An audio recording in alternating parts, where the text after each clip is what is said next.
I think through my career, there are two broad categories of mistakes. One are the mistakes that really shouldn't occur if we have a good process, if we have a good culture where people can speak up about questions and concerns. So, I started my career in the auto industry. I'm an industrial engineer, and there's a lot of focus on what we would call mistake proofing.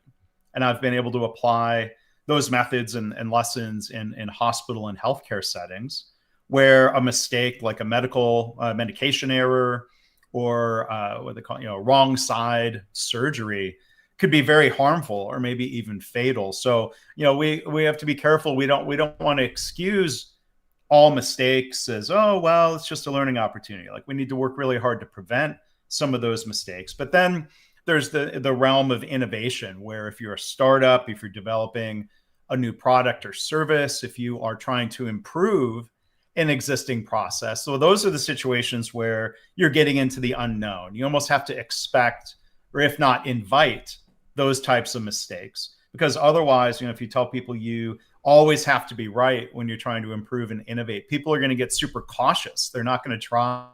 They're not going to take the risk of trying something that might not work. So, I think there's those two broad categories of mistakes. They're all learning opportunities. There's some we need to work really hard to prevent, and if it happens anyway, learn. And then there's other mistakes we have to really kind of expect to happen, and again, make sure we learn from them. And what can leaders do to create a culture of learning from mistakes and moving away from that culture of being scared to make a mistake? I think one of the most helpful things leaders can do is by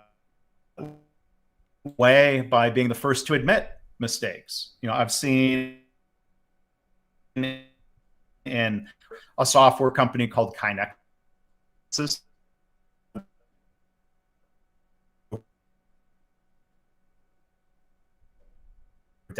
is I could be